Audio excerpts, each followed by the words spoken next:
Assalamualaikum warahmatullahi wabarakatuh. Halo teman-teman, perkenalkan nama saya Maulidia Khalidatul Azmi dari Program Studi Pendidikan Guru Sekolah Dasar Universitas Pelita Bangsa. Pada video kali ini saya akan menjawab beberapa pertanyaan terkait mata kuliah konsep IPS SD. Simak videonya baik-baik ya. Pernah gak sih kalian itu berpikir bahwa IPS itu membosankan? Mungkin di pelajaran IPS itu banyak sekali hafalan. Tapi sebenarnya bukan IPS-nya yang membosankan. Bisa jadi cara guru kalian menyampaikan pelajaran tersebut kepada kalian. Nah, IPS itu sangat penting untuk dipelajari teman-teman. Kenapa dia sangat penting?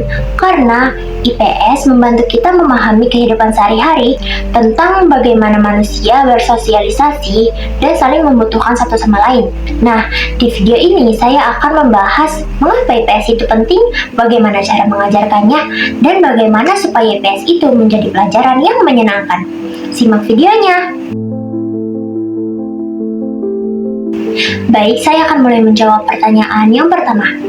Nah, IPS itu sangat penting dipelajari pada siswa sekolah dasar agar mereka terbentuk menjadi pribadi yang baik. Melalui IPS, kita mengajarkan mereka bagaimana cara membedakan sesuatu yang baik dan yang buruk, bagaimana berperilaku baik terhadap sesama, membantu satu sama lain, dan menghargai perbedaan.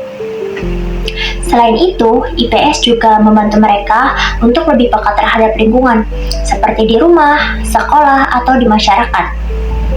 IPS juga melatih problem solving siswa atau pemecahan masalah, mulai dari memahami masalah dan kemudian mencari solusinya. Jadi, IPS itu bukan hanya sekadar pelajaran, tetapi merupakan ilmu yang bermanfaat dalam kehidupan. Agar IPS efektif, cara mengajarnya tidak boleh monoton. Kita perlu berpikir cara apa yang disukai siswa agar mereka tidak bosan dalam pelajaran IPS. Selain hanya menyampaikan materi, kita juga perlu melibatkan mereka untuk beraktivitas langsung. Agar mereka aktif dan tidak hanya mendengarkan. Karena itulah yang membuat IPS membosankan bagi mereka. Misalnya, daripada menjelaskan teori kegiatan ekonomi, sebaiknya guru membawa siswa keluar untuk melakukan kegiatan jual beli. Dengan begitu, siswa tidak hanya tahu, tapi mereka akan lebih memahami materi yang kita sampaikan. Nah, agar IPS tidak membosankan, guru perlu berpikir cara yang kreatif untuk mengajar siswa. Seperti tadi, penjual dan pembeli, menggunakan game quiz setelah belajar, mengajar menggunakan video atau gambar yang menarik, bahkan belajar langsung di luar kelas seperti tadi. Dengan cara mengajar yang kreatif seperti ini, siswa akan lebih semangat dan memahami materi secara mendalam. Jadi, agar IPS tidak membosankan, kita perlu membangun suasana belajar yang lebih hidup dan menyenangkan. Selanjutnya, pembelajaran IPS yang baik itu adalah pembelajaran yang kontekstual.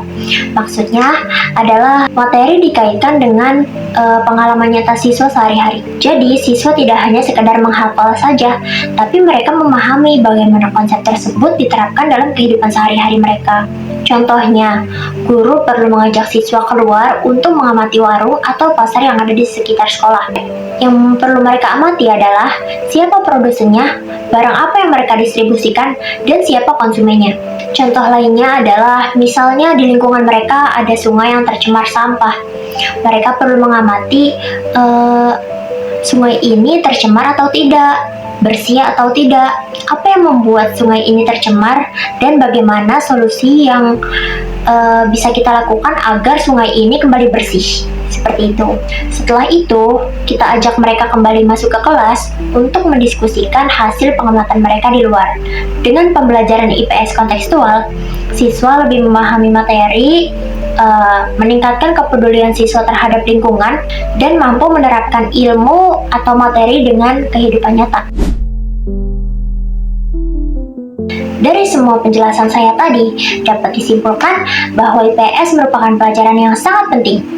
Karena IPS membantu siswa untuk memahami kehidupan dan membentuk mereka menjadi pribadi yang lebih baik ke depannya.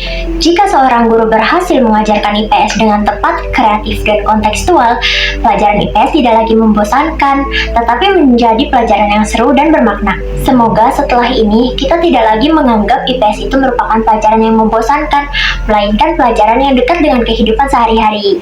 Oke teman-teman, segitu dulu pembahasan saya kali ini. Semoga materi yang saya sampaikan bisa menambah wawasan kita terhadap lingkungan sosial di sekitar kita. Ingat ya, belajar itu nggak hanya di kelas, tapi dari lingkungan kita juga. Terima kasih yang sudah menonton sampai selesai.